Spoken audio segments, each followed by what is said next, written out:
ऐसी ही बेहतरीन कहानियाँ सुनने के लिए केपी नॉवल चैनल को लाइक, शेयर और सब्सक्राइब करें। आने वाली कहानियों के बारे में जानने के लिए हमारे टेलीग्राम से जुड़ें। लिंक डिस्क्रिप्शन में है।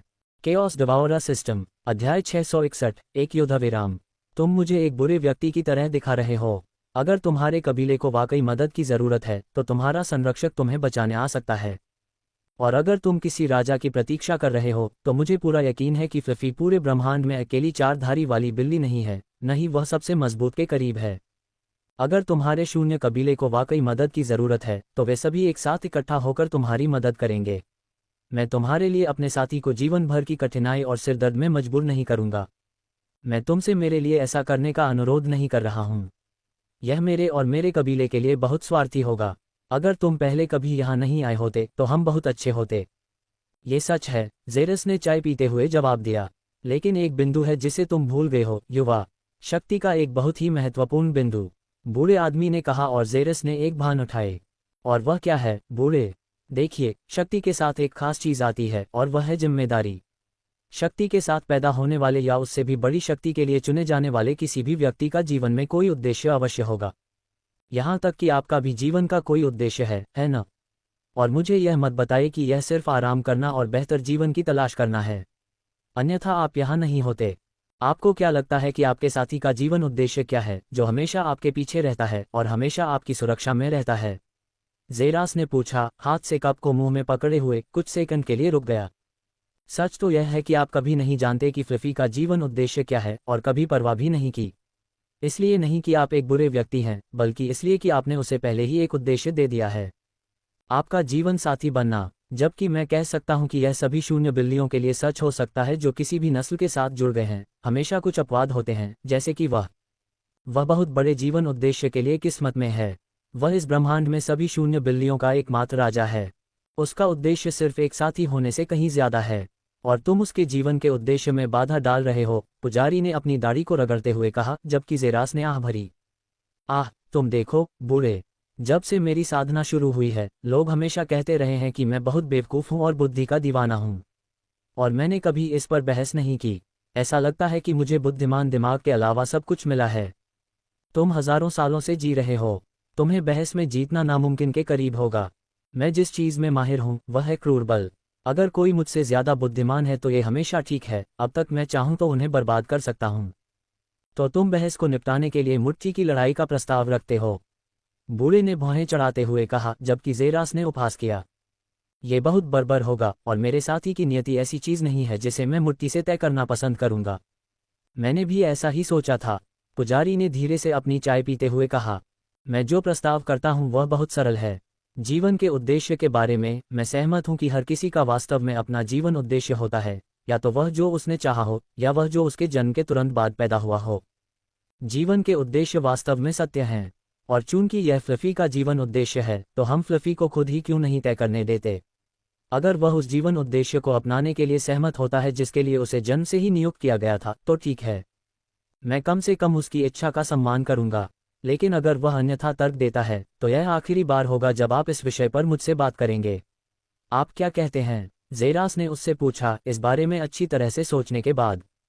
चूंकि यह फ्लफी का जीवन उद्देश्य कहा गया था तो वह इसे केवल फ्लफी पर ही वापस धकेल सकता था, जबकि फ्लफी ने उसके साथ वाकई एक रिश्ता बनाया होगा, और एक खाली बिल्ली और उसके साथी के बीच का रिश्ता हमेशा मालिक और उसके पालतू जानवर जैसा होता है। उसका और फ्लफी का रिश्ता हमेशा एक अलग और खास रहा है।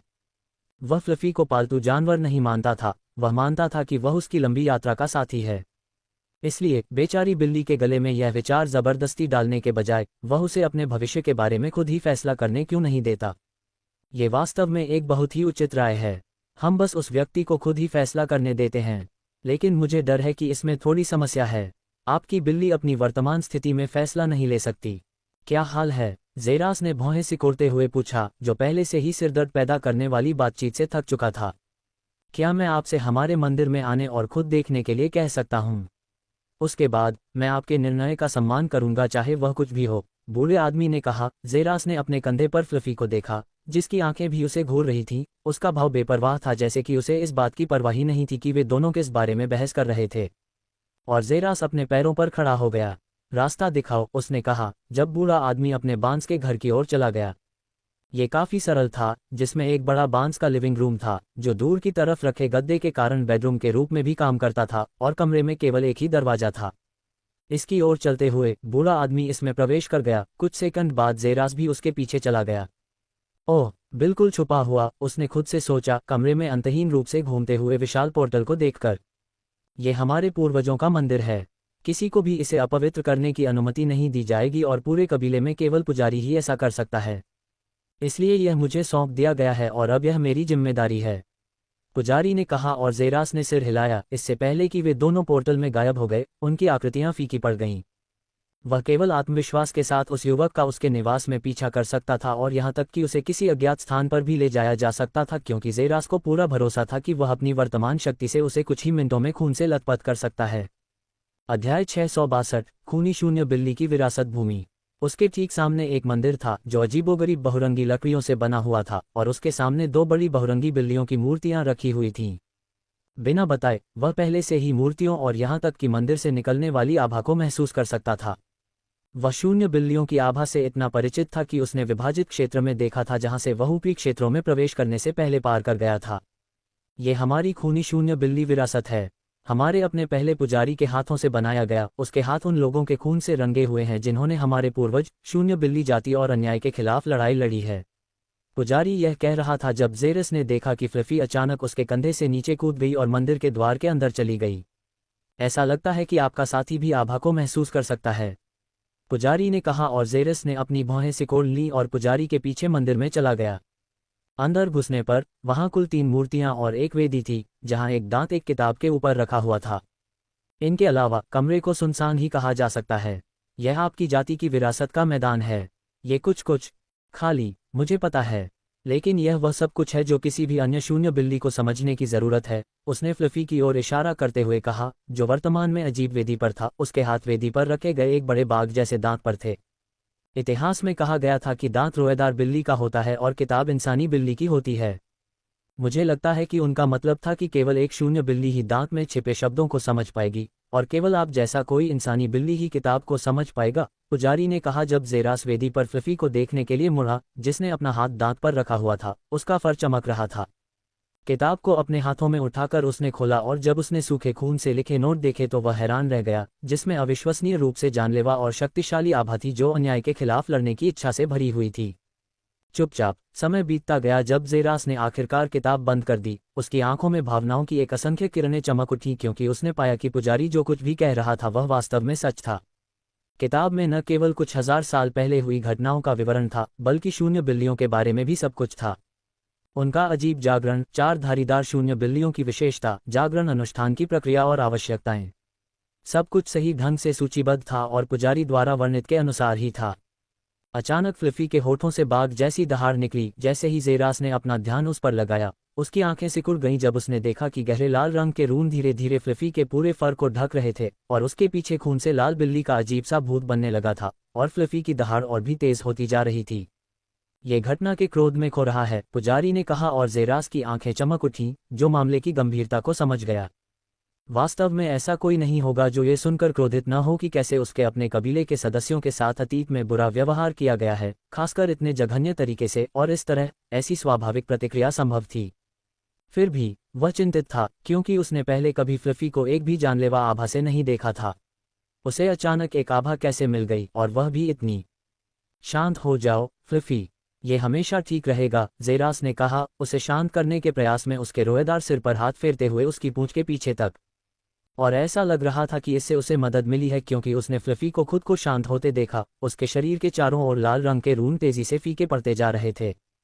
तो आप समझ गए, वह अपने जीवन के उद्देश्य को तभी देख और समझ पाएगा जब वह अपनी जागृति से गुजरेगा, पुजारी ने कहा, इससे पहले कि वह अपने कर्मचारियों के पिछले हिस्से को जमीन पर पटक दे, क्योंकि उनके सामने की जमीन अचानक एक आयताकार प्रारूप में टुकड़ों में टूट गई और पता चला कि यह कोई और नहीं बल्कि हल्के हरे रंग के तरल का एक पूल था।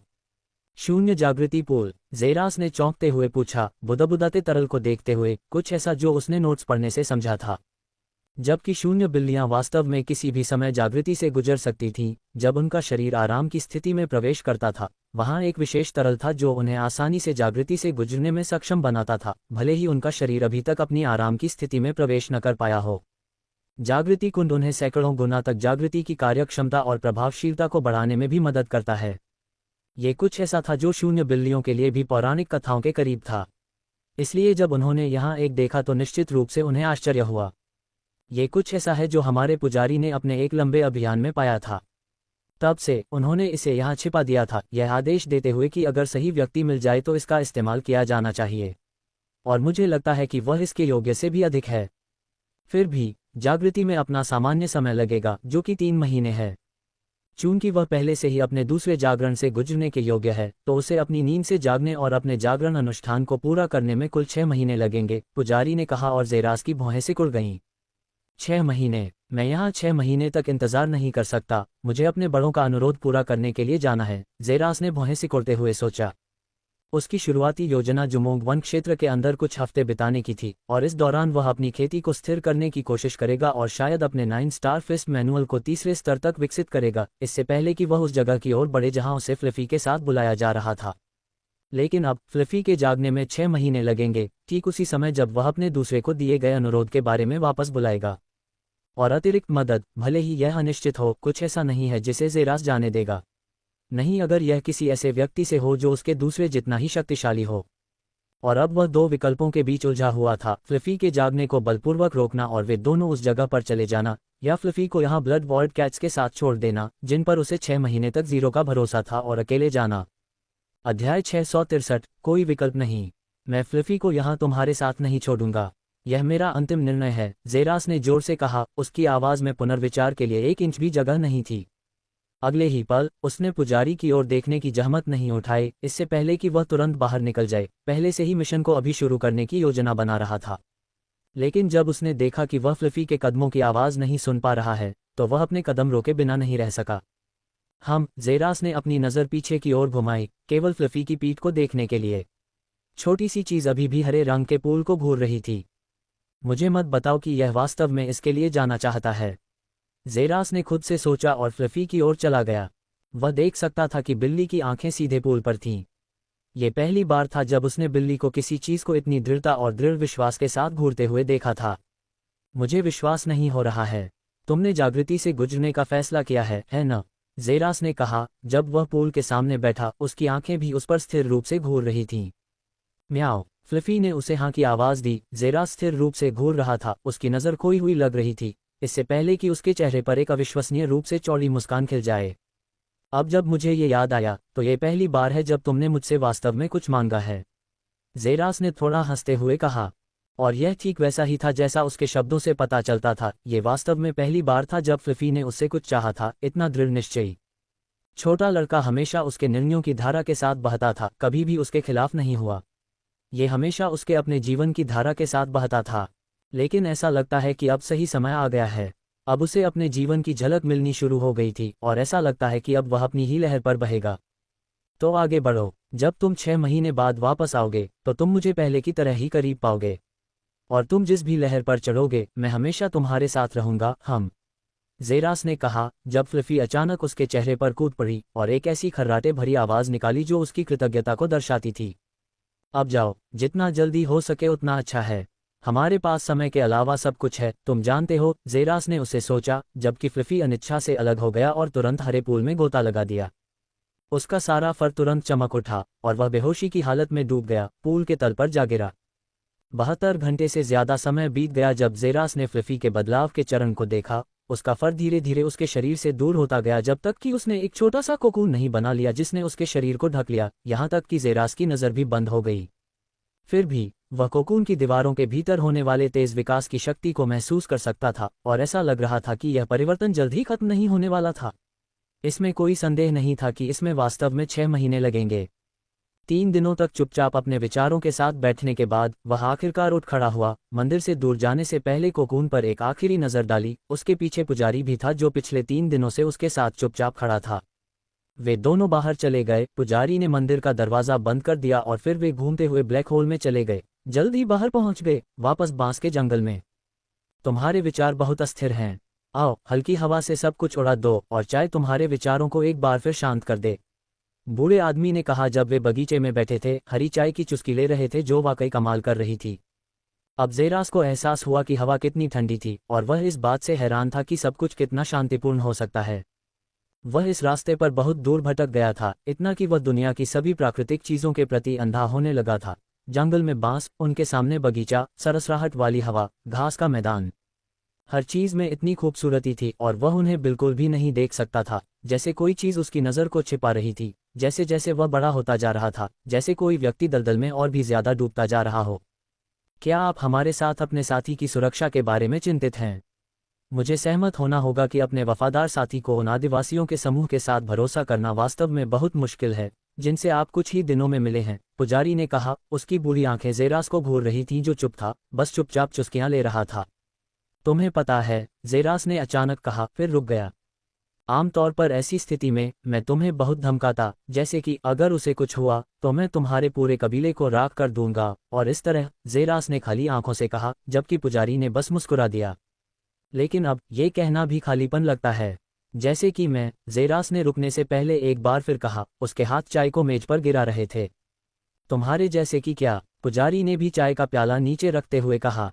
मैं मर रहा हूं, जेरास ने अचानक फुसफुसाया, जबकि पुजारी की भौहें सिकुड़ गईं। मैं तुम्हारे ऊपर अमरता की बदबू सूंघ सकता हूं, और यह बहुत नया है। तुम मृत्यु से बहुत दूर हो, पुजारी ने कहा। और सच में, वह ये निर्धारित कर सकता था कि युवक हाल ही में अमरता की श्रेणी में पहुंचा था। जैसा कि तुम जानते हो, वैसा नहीं। यह एक और मौत है, जेरास ने पुजारी की आंखों में चमक के साथ सोचा। शायद अंदर की किसी गहरी चीज की मौत। बिल्कुल, मेरे साथ पहले भी एक बार विश्वासघात हुआ है। उन्हीं लोगों ने मुझे छोड़ दिया जिन पर मैंने सबसे ज्यादा भरोसा किया था। शायद मैं इसे विश्वासघात नहीं कह सकता, क्योंकि मुझे कभी नहीं पता था कि मेरे लिए उनका प्यार कितना गहरा था, जेरास ने चुपचाप सोचा। लेकिन मुझे पता चला है, असली प्यार शायद खामोश हो सकता है। और एक ऐसा था जिसका प्यार मेरे लिए पूरी दुनिया का मतलब था। फिर भी, मैंने उसे खो दिया, उसका जीवन मेरी मुट्ठी में समा गया, और उस दिन, मेरे अंदर कुछ मर गया।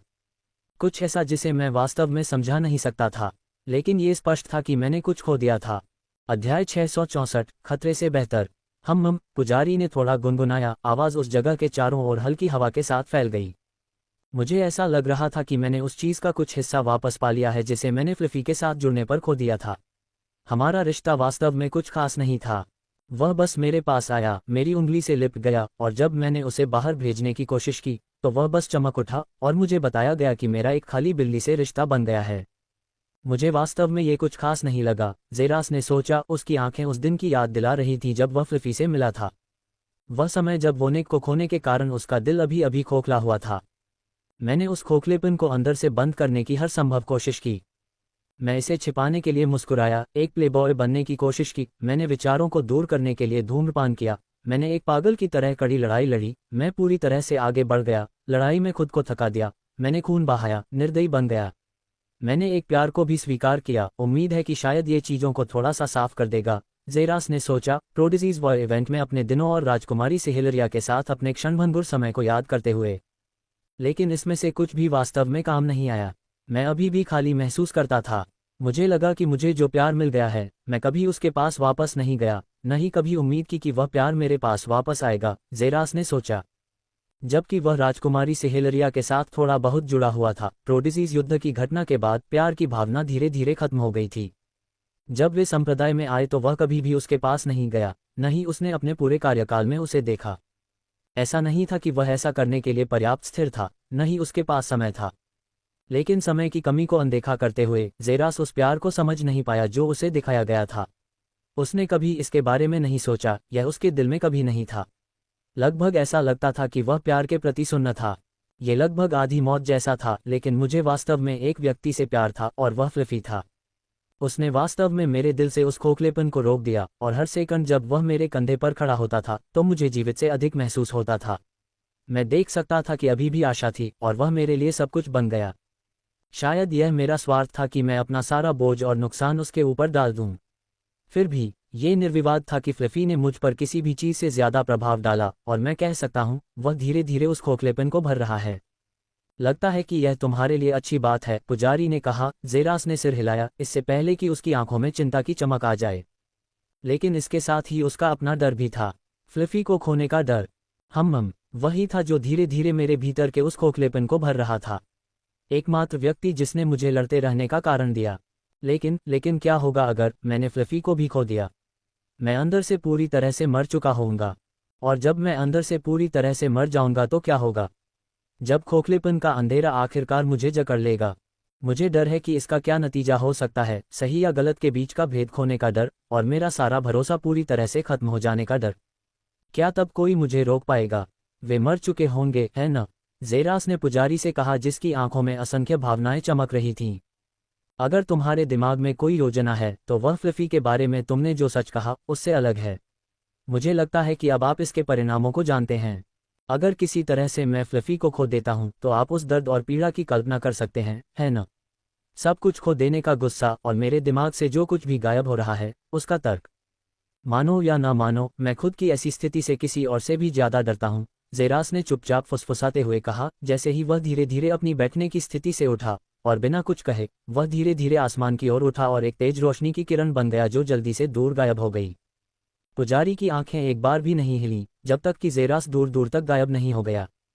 और अगले 3 दिनों तक वह उसी एक ही स्थिति में रहा, बस उस युवक की फीकी पड़ती मृगतृष्णा को देखता रहा। उसका दिल अंधेरे समुद्र की तरह शांत था।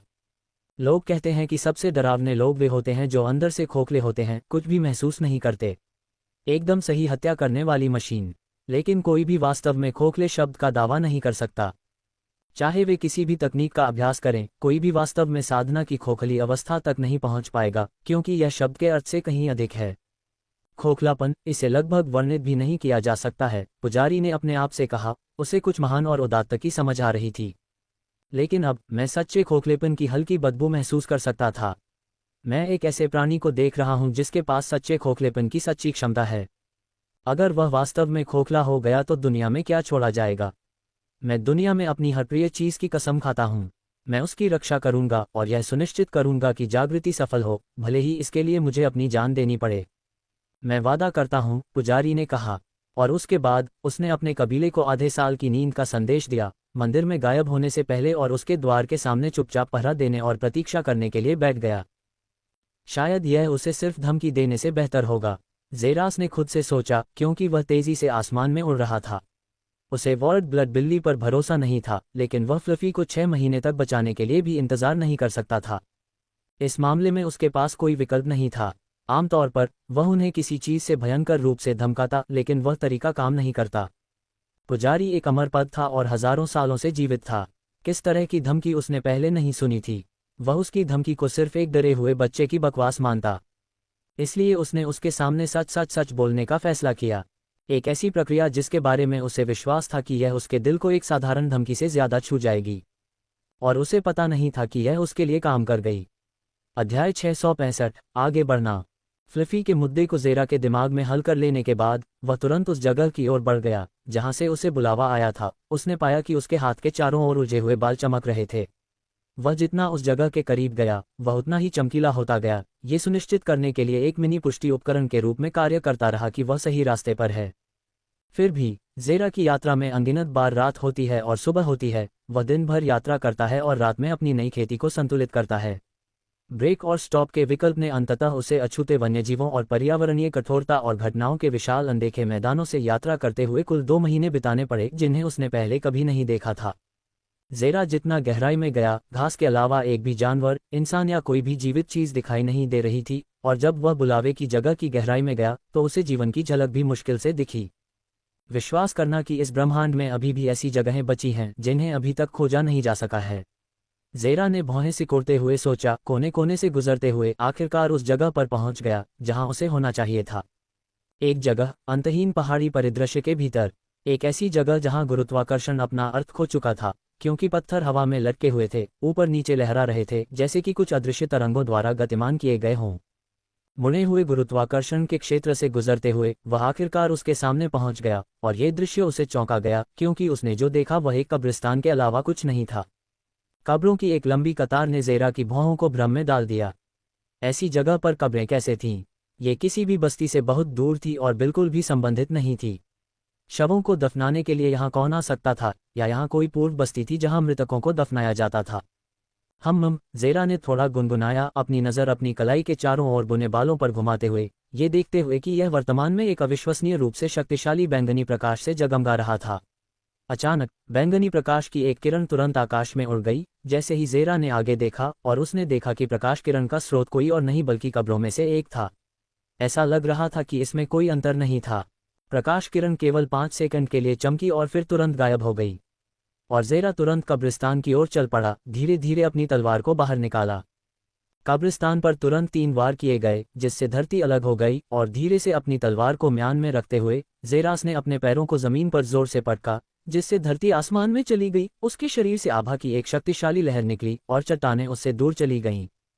अब बचा हुआ साधारण लकड़ी का ताबूत था, जिसके किनारे के एक छोटे से कोने पर एक ब्रांड का प्रतीक बना हुआ था, और ज़ेरास तुरंत काम पर लग गया। उसका हाथ ढक्कनों की तलाश कर रहा था और उसने जल्दी से लकड़ी के ताबूत को खोल दिया। जबकि वह उम्मीद कर रहा था कि हड्डी के अंदर बाली होगी और वह उसे आसानी से तोड़ देगा, वह कब्रों को लूटने जा रहा था, लेकिन उसने उससे भी बदतर काम किया था। लेकिन उसने जो देखा वह ऐसा कुछ नहीं था, और उसके ठीक सामने पूरे लकड़ी के ताबूत को ढकने वाली एक काली स्क्रीन थी। अपनी अविचलित निगाह से वह तुरंत बता सकता था कि यह निस्संदेह एक मिनी पोर्टल था जो दूसरी दुनिया की ओर जाता था। हम एक रहस्यमय कब्रिस्तान में दफन एक ताबूत के भीतर एक पोर्टल। मुझे मत बताओ कि मैं अंडरवर्ल्ड जा रहा हूँ, ज़ेरा ने भौहें सिकोड़ते हुए पूछा। जबकि वह अपने भाई की मदद करने के लिए सहमत हो सकता था, ये परलोक जाने की कीमत पर नहीं था। ये हास्यास्पद है, उसकी आंतरिक आवाज़ ने उसे बताया जब वह पोर्टल से थोड़ा पीछे हटा। उसका हाथ उसकी तलवार को कसकर पकड़े हुए था। इससे पहले कि वह तेजी से नीचे कूदता, उसकी आकृति पूरी तरह से गायब हो जाती, और लकड़ी की कब्र तुरंत एक रहस्यमय शक्ति के साथ खुद को फिर से ढक लेती। फिर भी ज़ेरा के गायब होने के 10 घंटे से भी कम समय बाद 3 मीटर से अधिक लंबी और करीब 2 मीटर की 3 मोटी कांटेदार पूंछों के साथ एलियन आकृतियों का एक समूह कब्र के चारों ओर दिखाई दिया। तुरंत उन्होंने वही किया जो ज़ेरा ने किया था, विशेष कब्र को खोदना। लेकिन जब उन्होंने ताबूत खोला तो वे चौंक गए, क्योंकि उन्हें अंदर कुछ भी नहीं मिला।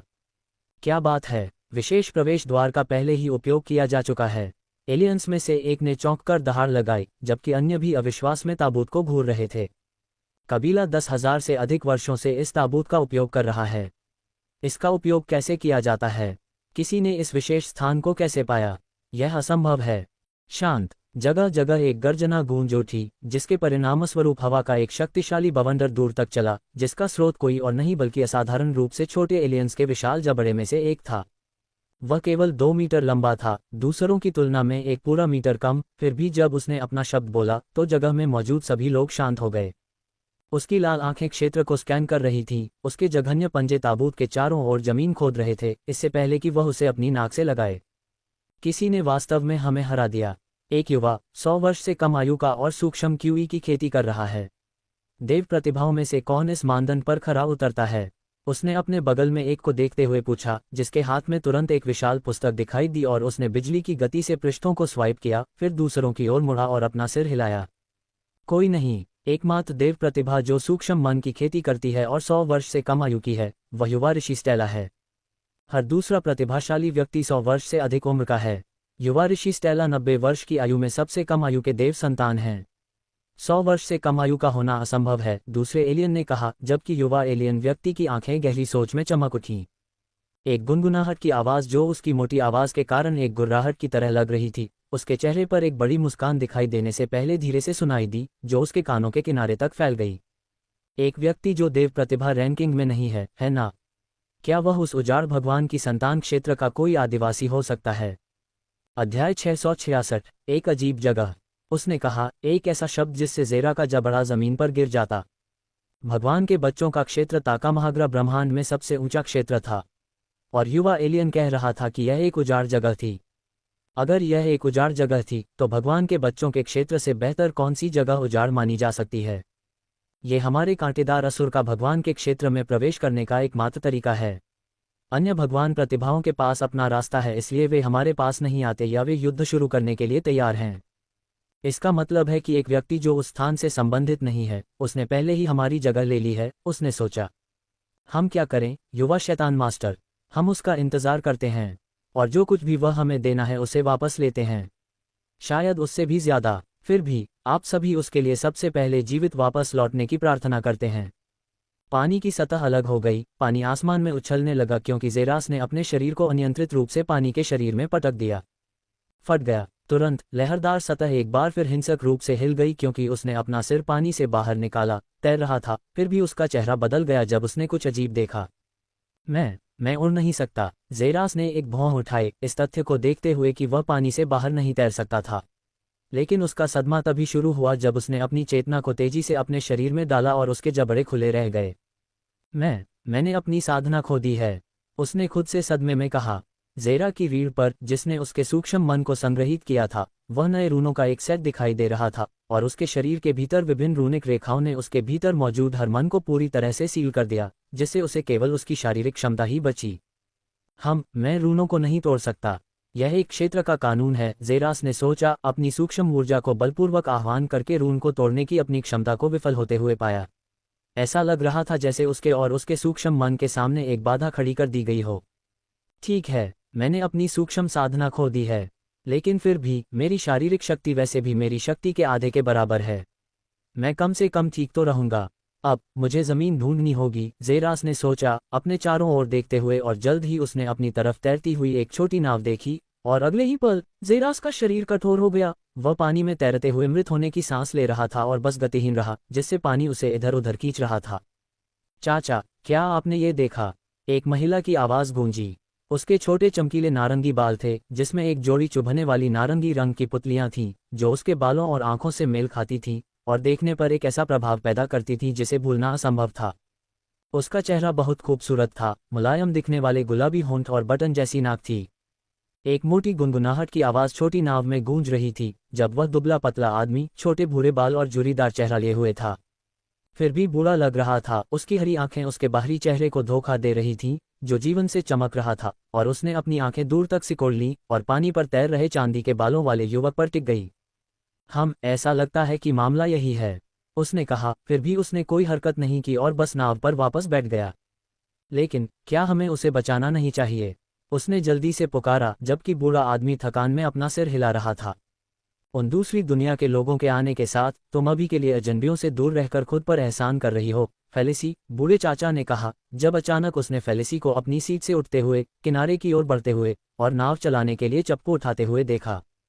और उसने तुरंत अपनी दिशा बदल दी, चांदी के बालों वाले युवक की ओर नाव चलाने लगी। मदर एस्ट्राफील के नाम पर तुम क्या कर रही हो, फेलिसी? चाचा ने पूछा, फिर भी उसे कभी नहीं टोका, उसे अपनी बात कहने और अपनी इच्छा पूरी करने की अनुमति दी। मुझे नहीं पता, मुझे लगता है कि एक युवा व्यक्ति को सिर्फ इसलिए डूबने के लिए छोड़ देना क्योंकि उसे दूसरी दुनिया में जाने का डर है, यह आपके लिए सबसे अच्छा विचार नहीं है, फेलिसी ने जिद्दी होकर कहा, और बार्थलेमी अपने दिल में केवल आहें भर सका। अपनी बेटी के मजाकिया शब्दों से बहुत अधिक अभ्यस्त हो गया था। मुझे उसे उठाने में मदद करो, ये तुम्हारे पिछले पापों का प्रायश्चित करने का एक तरीका है, फेलिसी ने कहा, जब बार्थलेमी नाव से उठकर लाश को खींच रहा था, जो कोई और नहीं बल्कि ज़ेरास था। वह डूबे हुए व्यक्ति के लिए आश्चर्यजनक रूप से हल्का है, उसने चुपचाप अपने आप से सोचा, क्योंकि उसने युवक के शरीर के विभिन्न हिस्सों पर अपने हाथों को ठीक से रखा था, किसी भी खतरे के संकेत के लिए स्कैन कर रहा था। वह बिल्कुल भी डूबा नहीं है, लेकिन उसका शरीर बर्फ की तरह ठंडा है। जल्दी करो, हमें उसे कोल्टन टैवन वापस ले जाना चाहिए, उसने गंभीरता से कहा। जैसे ही उसने फेलिसी से नाव उठाई, एक ऐसी गति से नाव चला रहा था जो स्पष्ट रूप से सबसे अच्छे मानव नाविक की गति से परे थी, और जल्दी से वे नदी से गायब हो गए। तुम किसी अजनबी को लाने वाले नहीं हो, बार्थलेमी, खासकर ऐसे अंधेरे समय में। मुझे लगता है कि यह तुम्हारी उस शरारती बेटी की वजह से है। एक बड़े शरीर वाला आदमी, जिसके काले बाल भूरे रंग के साथ मिश्रित थे और उसके मुंह के कोने में धुआं था, एक छोटे से बार के फर्श पर बोला। हंसी और ताश की आवाज़ के इर्द गिर्द लकड़ी की 7 अन्य मेजें थीं, और जगह जगह छोटे छोटे कपड़े पहने महिलाएं घूम रही थीं, जो दुबले पतले दिखने वाले युवकों को पे और भुना हुआ मांस परोस रही थीं। आह, तुम मुझे अच्छी तरह जानते हो, फर्नांड, उसकी दयालुता की शुद्ध आंखें हटाई नहीं जा सकती। मैं बस यही उम्मीद करता हूं कि एक दिन यह न निकल जाए। बार्थलेमी ने अपने बचपन के दोस्त को दोनों कपों में डालने से पहले शराब की बोतल खोलते हुए देखा। जैसा कि मैं हमेशा कहता हूं, बार्थलेमी, वह एक दिन तुम्हारी मौत का कारण बनेगी। मेरे शब्दों को याद रखो, फर्नांड ने ठहाके लगाते हुए कहा, तो वह भी मुस्कुरा ही सका। और मैं बस यही प्रार्थना कर सकता हूं कि तुम्हारे शब्द एक बार गलत हों, फर्नांड। हालांकि समय बीतने के साथ ऐसा नहीं लगता है। अध्याय 667, गलती। कृपया अनलॉक न करें। जल्दी से वैज्ञानिक और उनके युवा लैब हेल ने काम करना शुरू कर दिया। रसायनों की गंध और टेस्ट ट्यूबों की खनक, स्क्रम के आपस में मिलने के साथ साथ रसायनों में तेजी से रंग परिवर्तन की घटना ने कमरे में रोशनी का एक शो बनाया। जल्दी ही 9 घंटे बीत गए, सूरज तेजी से पीछे हट गया, आसमान में चांदी के चांद ने रास्ता दिया। जल्द ही प्रोफेसर सिग्नस ने अपने प्रयोग का एक चरण पूरा कर लिया। उनकी नज़र खिड़की पर गई, जहां उन्होंने देखा कि आसमान पहले से ही अंधेरा था। फिर वह हेल की ओर मुड़े, जिन्होंने अभी अभी टेस्ट ट्यूबों को धोना समाप्त किया था। ठीक है, चलो इसे यहीं खत्म करते हैं बेटा, कल तुम्हारी क्लास है, उसने उससे कहा, जबकि हेल ने अपने हाथों को रुमाल से पोंछा, बाहर निकलने से पहले थोड़ा झुककर प्रणाम किया। लेकिन वह अचानक दरवाजे पर रुक गया। उम्मा, प्रोफेसर सिग्नस। ओह, क्या मैं सुनिश्चित कर सकता हूं कि आज रात भी मुझ पर कोई हमला नहीं होगा?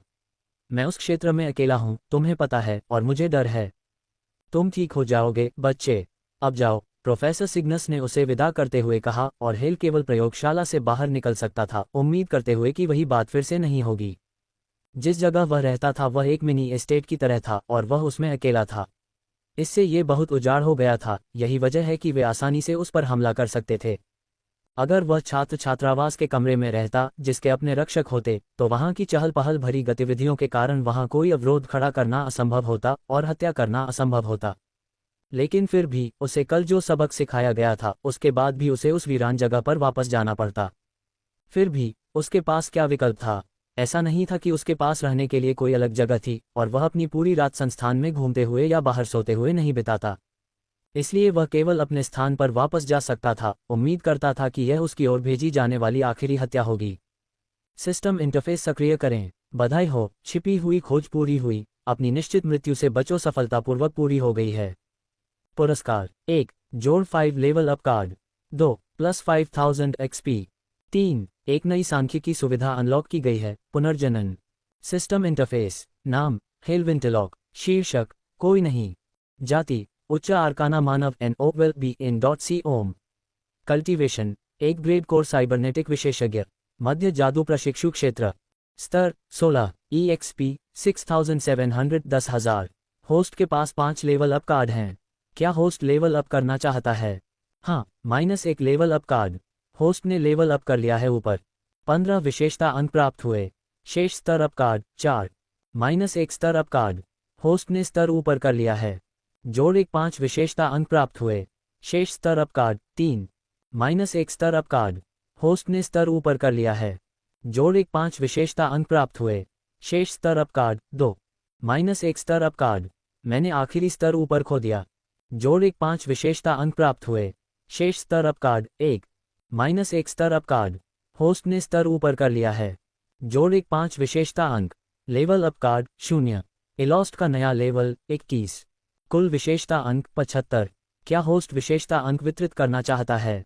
हाँ, विशेषताएं: ताकत 160, चपलता 160, धारणा 120, बुद्धिमत्ता 120, आकर्षण 29, विशेषता अंक 75।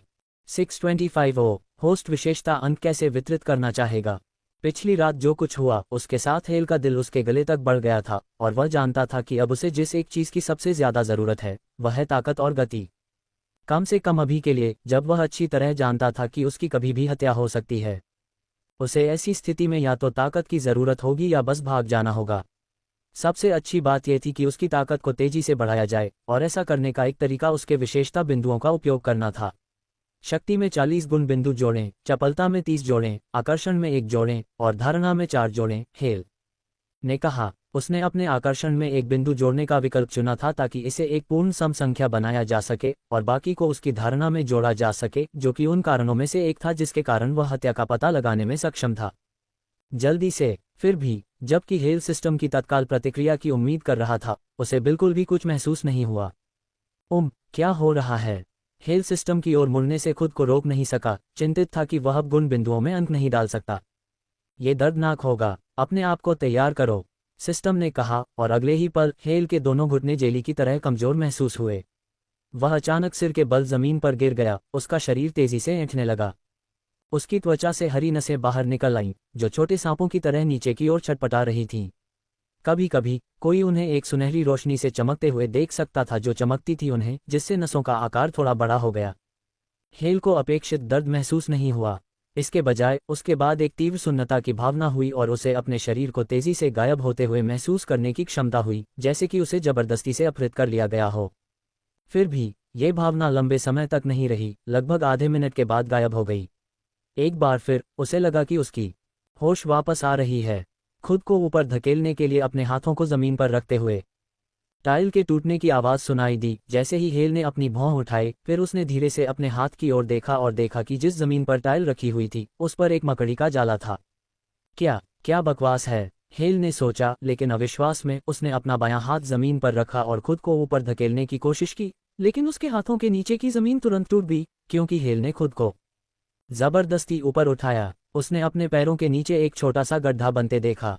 क्या ये ताकत है, हेल ने अपने शरीर को देखते हुए सोचा, लेकिन भले ही उसने हमेशा एक ताकतवर व्यक्ति को मांसल और भारी भरकम माना था, लेकिन उसके हाथ वैसे ही थे जैसे वे हमेशा थे, भले ही वे अब अच्छी तरह से परिभाषित थे और वह अपने हाथों की हर तह में ताकत महसूस कर सकता था।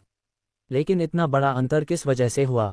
यह आपके आंकड़ों में ठीक 200 अंक तक पहुंचने के कारण है। वे स्तर ऐसे क्षेत्र हैं जहां तत्काल ताकत देखी जा सकती है। अभी आपकी ताकत उस जॉन लड़के को 2 भागों में फाड़ने में सक्षम होनी चाहिए और कैप्टन के बराबर होनी चाहिए, भले ही वह अपनी पूरी ताकत लगा दे। आप उतनी ही ऊर्जा का उपयोग करते हैं जितनी मैंने उससे रिकॉर्ड की है, सिस्टम ने कहा, और हेल की आंखें आश्चर्य से चमक उठीं। मैं वाकई इतना मजबूत हो गया हूँ, हेल ने सोचा। कुछ ही महीनों में वह कैप्टन एलिया के साधना स्तर पर पहुंच गया था, जो 16 साल की उम्र से कड़ी मेहनत कर रही थी। उसने दूसरों की सालों से ज्यादा की यात्राएं तय की थीं, शाब्दिक रूप से महीनों की। जल्द ही मेरे पास इतनी ताकत होगी कि मैं इस जगह को छोड़कर एथेरिया वापस जा सकूं। हेल ने उम्मीद से सोचा। उसके हाथ कसकर बंद हो गए। अभी भी बहुत लंबा रास्ता तय करना है, सिस्टम ने उससे कहा, उसकी उम्मीद को कम करते हुए। कितना समय लगेगा? एथेरिया तक वापस जाने के लिए मुझे कितने पॉइंट की जरूरत होगी? हेल ने उम्मीद से जांच की, कम से कम ये जानने के लिए कि उसे वापस लौटने से पहले कितना लेवल ऊपर करना होगा। तुम्हें पता चल जाएगा जब तुम्हें पता चलेगा, सिस्टम ने चुप रहने से पहले कहा, क्योंकि एल ने अपनी आंखें घुमाईं।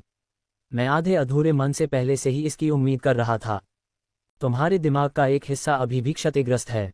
अगर मैं तुम्हारी जगह होता तो मैं सो रहा होता, सिस्टम ने उससे कहा। जब हेल बेडरूम में चला गया, आरामदायक बिस्तर पर उतरा, खिड़की से चांदनी उसके चेहरे के आधे हिस्से को रोशन कर रही थी। धीरे धीरे उसने अपनी नज़र उस पर घुमाई, और उसे नहीं पता था, लेकिन ऐसा लग रहा था कि इस रात चांद सबसे अच्छा था जो उसने कभी देखा था। वह अपने पिता को अंदर से उस पर हंसते हुए देख सकता था। उसके चेहरे पर गर्व था, और उसके कबीले के लोगों की अधिक विश्वास भरी निगाहें थीं, जिनसे वह सब छीन लिया गया था जो उसका हक था।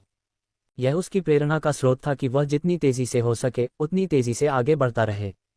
और उसने अपने दिल में चुपचाप वादा किया, वह उन्हें बिल्कुल भी निराश नहीं करेगा। मुझे बताओ सिस्टम, तुम मुझे ये बताने से क्यों बचते हो कि मुझे अपने युद्ध दानव रुख का उपयोग क्यों नहीं करना चाहिए? हेल ने चुपचाप फुसफुसाया। सिस्टम ने उसे पिछली बार युद्ध दानव रुख का उपयोग न करने के लिए कहा था, लेकिन उसने कभी भी उसे कारण नहीं बताया, बस उसे फिर से ऐसा न करने के लिए कहा, बिना उसकी स्वीकृति के। और दूसरी बात, कल की घटनाएं और नारकीय दृश्य। प्रोफेसर सिग्नस के अनुसार वही जिम्मेदार था। उसका युद्ध दानव रुख सटीक था, क्योंकि हेल को याद था कि वह केवल यही हिस्सा था जिसका उपयोग कर रहा था। ऐसा लग रहा था जैसे कि एक बार जब उसने दानव रुख कहा तो उसकी याददाश्त का एक हिस्सा हटा दिया गया था, और उसके बाद उसे कुछ पता नहीं चला। जब वह उठा तो उसने देखा कि उसके चारों ओर लाशें पड़ी थीं। लेकिन फिर भी सिस्टम ने बारीकियों के बारे में विस्तार से बताने से इनकार कर दिया, और कहा कि उसे प्रोफेसर सिग्नस से जवाब मिलेगा। हेल के लिए यह अजीब था, युद्ध दानव रुख के विषय को अनदेखा करने की कोशिश करना, और ऐसा लग रहा था कि उसके लिए इसके रहस्यों का खुलासा बहुत ही कम था। अध्याय 668, मंत्रमुग्ध। कदम कदम कदम। जब वह धीरे धीरे सीढ़ियों से ऊपर छोटे झोपड़े वाले घर की ओर चढ़ी, तो लकड़ी की सीढ़ियों पर धीरे धीरे चलने वाले कदमों की आवाज़ धीरे धीरे गूंज रही थी, जो दूसरे झोपड़ी वाले घरों पर रखे जाने के कारण हवा में लटके हुए थे। छोटी झोपड़ी की छत से बर्फ बरस रही थी, जो धीरे धीरे बहने वाली हवा के कारण हुई थी, जिसने उसके हल्के नारंगी बालों को एक तरफ उठा दिया था। आखिरकार वह छोटी झोपड़ी के फुटमेट तक पहुंची। उसके हाथ घुंडी की ओर बढ़े, लेकिन आखिरी सेकंड में उसे कागजों के सरसराने की आवाज़ महसूस हुई और उसकी तलवार जैसी भौहें थोड़ी सिकुड़ गईं। उसे अभी भी अपने चाचा और उनके दोस्त फनान से कुछ मिनट पहले हुई मुलाकात याद थी, और अब भी उसे कागजों के सरसराने की आवाज़ सुनाई दे रही थी। केवल एक ही व्यक्ति हो सकता था। दरवाजे की घुंडी उसके कोमल हाथों के दबाव से चरमराई जैसे ही दरवाज़ा पूरी तरह खुला, जिससे छोटी झोपड़ी के अंदर का नज़ारा दिखाई दिया। यह एक बहुत ही साधारण कमरा था, जिसमें लकड़ी का फर्श था, दूर की तरफ एक बिस्तर था, बीच में एक आयताकार आकार का सोफा था, और उत्तर की ओर की दीवार पर एक जगह थी जहां एक अध्ययन की मेज थी, जिस पर सैकड़ों घिसी पिटी किताबें और अजीबोगरीब चित्रों वाले पन्ने रखे हुए थे। मेज के सामने दीवार की तरफ मुंह करके एक सीट थी, और उस पर वर्तमान में एक आकृति बैठी थी, जिसका चेहरा उसके कंधों से नीचे गिरते चांदी के बालों से ढका हुआ था। ये तुम हो? फेलिसी ने कहा। युवक को अपनी पढ़ने की मेज पर पाकर बहुत आश्चर्यचकित थी। उसे फर्नांड ने बताया था कि उसे नींद की गोलियां दी गई हैं और उसे लगभग 6 घंटे तक सोना चाहिए, जिसके बाद वह उठने के बाद पूरी तरह से ठीक हो जाएगा। लेकिन यहाँ वह कुर्सी पर बैठा था झपकी लेने के कुछ ही मिनटों बाद। भगवान का टॉवर, उसकी शांत आवाज़ उसे सुनाई दी जब उसने अपनी तरफ देखा, जहाँ एक बड़ी कुल्हाड़ी लटकी हुई थी। उसने जल्दी से उसे अपने हाथ में ले लिया, सावधानी से उसकी ओर चल पड़ी। वह किसी अजनबी के झांसे में नहीं आ सकती थी। यह शायद उसकी हिफाजत कम करने की उसकी चाल के अलावा और कुछ नहीं हो सकता। अरे कितनी भोली, उसने मन ही मन सोचा। किसी ऐसी चीज़ के प्रति तुम्हारी प्रतिबद्धता सराहनीय है जो पौराणिक प्रतीत होती है। ये करीब 2 दर्जन सालों की रचनाएं हैं और तुम्हारी परिकल्पनाएं वास्तव में उतनी ही बेतुकी हैं जितनी हो सकती हैं, ज़ेरास ने कहा जब उसने सैकड़ों रफ नोट्स को बिजली की गति से पलटते हुए उनमें मौजूद हर चीज़ को आसानी से समेट लिया। इससे वह पहले से ही उस दुनिया के बारे में सब कुछ समझ सकता था जिसमें वह था, और यहाँ तक कि वह वहाँ क्यों था और उसे तुरंत क्या करना चाहिए इसके बारे में भी। यह एक मुफ्त टिकट था जिसने उसे इधर उधर पूछने की इतनी परेशानी से बचाया। और जिस लड़की ने ये लिखा था उसके पास खेती करने वालों के बारे में काफ़ी पागल विचार और विकृत कल्पनाएं थीं। धीरे धीरे फेलिनी ने अपनी कुल्हाड़ी हवा में उठाई और उसे उसके सिर के बीच में रख दिया। और तुम तथाकथित टॉवर ऑफ गॉड में जाना चाहते हो जहां तुम्हारे पिता की मृत्यु हुई थी, किस लिए? उसने अचानक पूछा जैसे ही उसका हाथ हवा में रुका। उसके पीछे मरो। टीएस तुम नहीं सीखते है न? उसने पूरा किया और फेलिनी की आंखें गुस्से से चमक उठीं। उसका हाथ तुरंत कुल्हाड़ी को उसके सिर पर मार दिया। कुल्हाड़ी के फर्नीचर से टकराने पर किसी चीज़ के फटने की आवाज़ आए, उसे टुकड़े टुकड़े करके ज़मीन पर कील ठोंक दिया। उड़ते हुए छर्रों और जो उसने अभी अभी किया था उस पर अविश्वास के कारण उससे पीछे हटते हुए वह एक तरफ मुड़ी, केवल ये देखने के लिए कि युवक मिनी वार्डरोब स्टैंड पर चित्रों के एक समूह को घूर रहा था।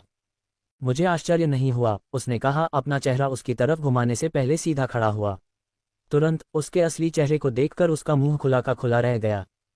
जब उसने उसे आखिरी बार देखा था तो वह भीग चुका था, उसका चेहरा उसके गीले बालों से ढका हुआ था। लेकिन अब वह वास्तव में उसके चेहरे के भाव देख सकती थी और वह सबसे सुंदर युवक था जिसे उसने पहले कभी देखा था। फिर भी जो चीज़ उसे सबसे ज़्यादा आकर्षित करती थी वह थी उसकी आकाशीय नीली आंखें। ऐसा लगता था कि वे उसकी आत्मा को अपनी ओर खींचना चाहती थीं, जिससे वह लगभग बेकाबू होकर उसकी ओर बढ़ने लगी। लेकिन जल्द ही वह दरवाजे के बाहर से आने वाले जल्दबाजी वाले कदमों की आवाज़ से जाग गई।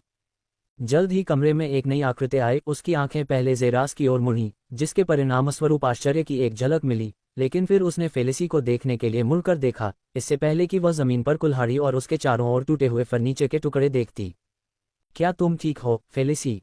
उसने फेलिसी की ओर दौड़ते हुए और उसके पीछे उसकी रक्षा करते हुए कहा, फिर ज़ेरास की ओर मुड़ी और चिल्लाए, दूर रहो, राक्षस! हम हरे बालों वाली बुजुर्ग महिला की चीख पर ज़ेरास ने कमरे में चित्र स्टैंड को देखने के लिए वापस लौटने से पहले केवल हम कहा, मेरे साथ आओ, फेलिसी। चलो उस राक्षस से दूर चले जाते हैं। मैं ठीक हूँ, मिसेज शार्लोट, फेलिसी ने कहा। जैसे ही महिला ने उसके हाथ छोड़े उसकी धड़कती छाती शांत हो गई। क्या उसने ऐसा किया? उसने कुल्हाड़ी को देखते हुए पूछा और फेलिसी ने बस उसकी ओर देखा और फिर पूछा, क्या आप मुझे उसके साथ कुछ मिनट की निजता देने में कोई आपत्ति नहीं करेंगी, मिसेज शार्लोट? क्या? नहीं, मैं आपको इस राक्षस के साथ नहीं छोड़ सकती।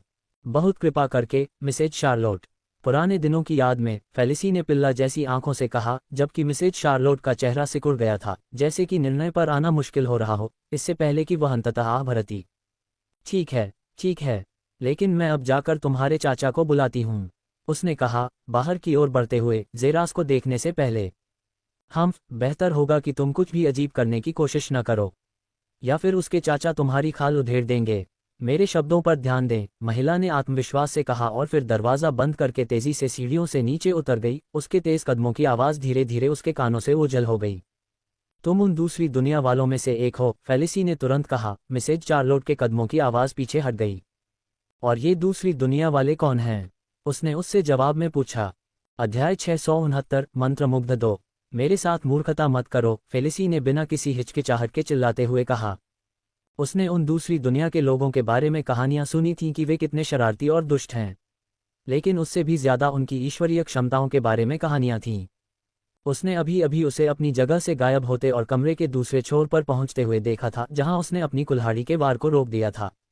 वह निस्संदेह दूसरी दुनिया का व्यक्ति था, क्योंकि उसके जानने वाले बहुत कम लोग उसकी आधी गति से भी चल सकते थे। क्या इससे कोई फर्क पड़ता है कि मैं दूसरी दुनिया का व्यक्ति हूं या नहीं?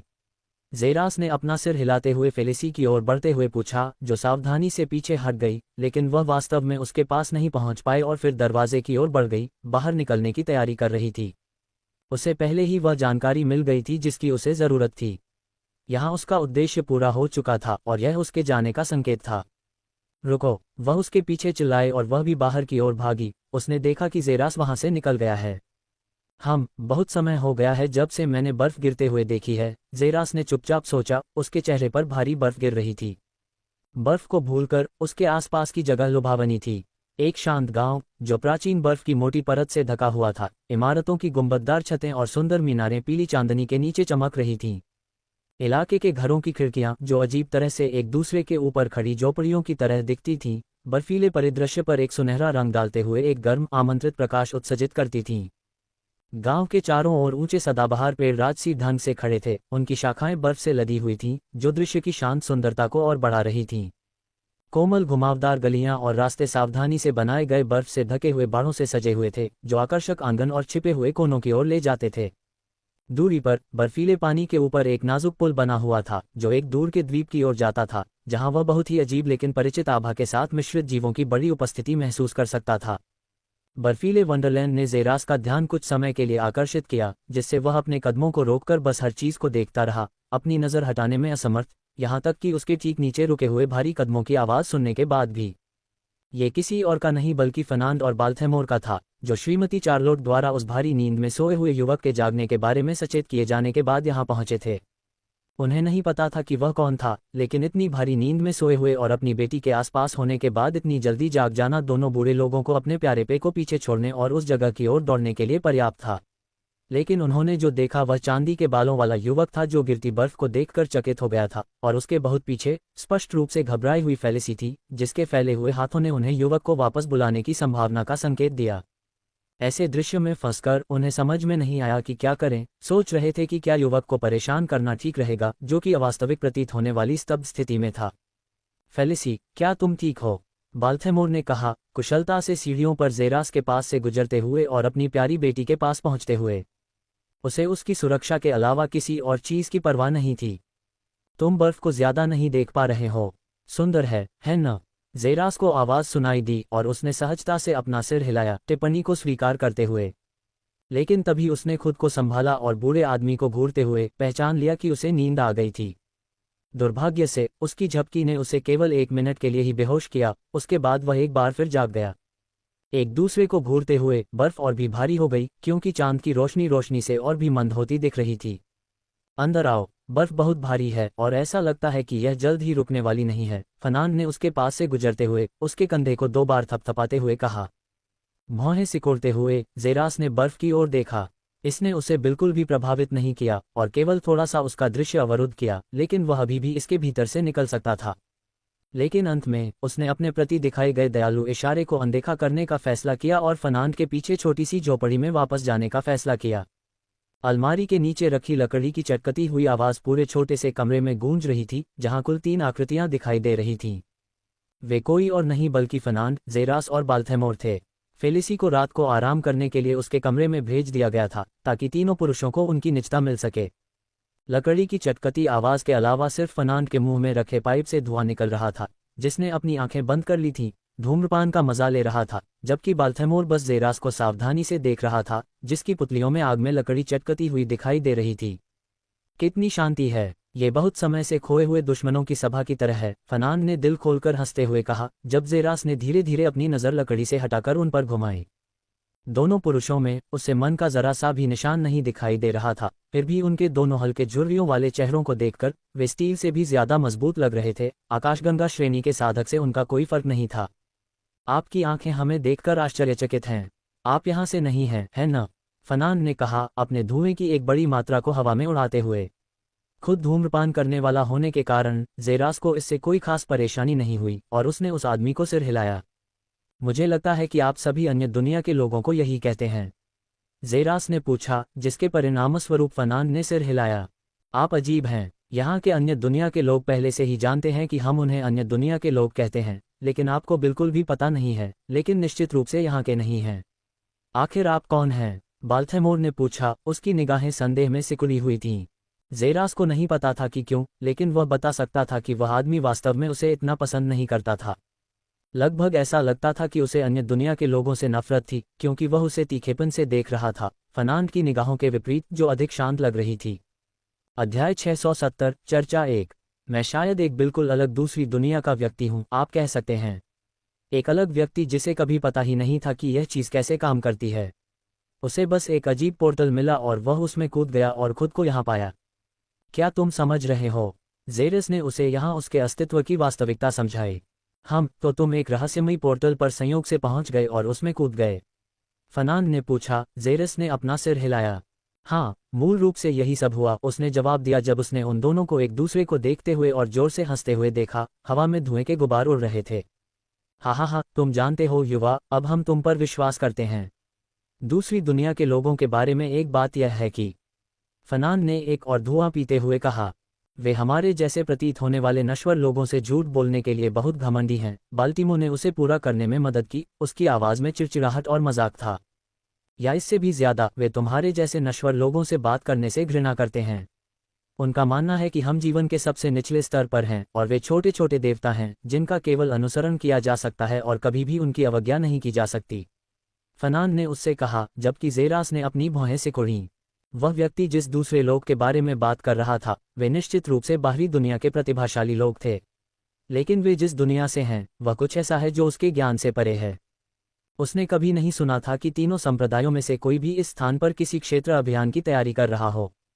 और तीन दिव्य संप्रदाय सबसे मजबूत संप्रदाय हैं जो मूल रूप से ताकामहाग्रा ब्रह्मांड में लगभग हर चीज को नियंत्रित करते हैं। ऐसा कोई तरीका नहीं था जिससे वे इस तरह के क्षेत्र को चूक जाते। तो अगर वे प्रतिभाशाली लोग ताकामहाग्रा ब्रह्मांड से नहीं हैं, तो आखिर वे कहाँ से आए? एक अलग ब्रह्मांड, या क्या कोई ऐसा स्थान हो सकता है जो ताकामहाग्रा ब्रह्मांड में और भी ऊंचा हो? वह जानता था कि वह निचले लोकों से आया है और फिर ऊपरी लोक था जहां देव बच्चों का क्षेत्र स्थित था। तो क्या अभी भी कोई ऐसा क्षेत्र हो सकता है जिसके बारे में उसे कोई जानकारी नहीं है? ऊपरी क्षेत्र से परे कोई क्षेत्र? यह एक बहुत ही उलझन भरा सवाल था। मुझे नहीं लगता कि मैं जानता हूं कि वे कौन हैं या वे कहां से आते हैं, लेकिन मैं पहले कभी किसी से नहीं मिला हूं और मैं यह नहीं कह सकता कि वे मेरी दुनिया से हैं। वे आपकी दुनिया से नहीं हैं। वे सभी अलग अलग दुनिया से हैं और उनमें से कोई भी एक दूसरे को पसंद नहीं करता। उस समय हम अक्सर उन्हें आपस में झगड़ते हुए देखते थे और कुछ ने अपनी बर्बरता में एक दूसरे को मार भी डाला था। अगर वे सभी एक ही पृष्ठभूमि से होते तो वे जंगल में जानवरों की तरह व्यवहार नहीं करते, फर्नांड ने उससे कहा, जबकि जेरास ने सिर हिलाया, फिर भी उसका दिमाग घूम रहा था। अब मैं अच्छी तरह से जानता हूं, ताकामहाग्रा इस ब्रह्मांड में एकमात्र ब्रह्मांड नहीं है, और ताकामहाग्रा जैसे सिर्फ एक या दो नहीं बल्कि बहुत सारे ब्रह्मांड हैं। दुनिया कितनी बड़ी है? जेरास सोचने से खुद को रोक नहीं पाया।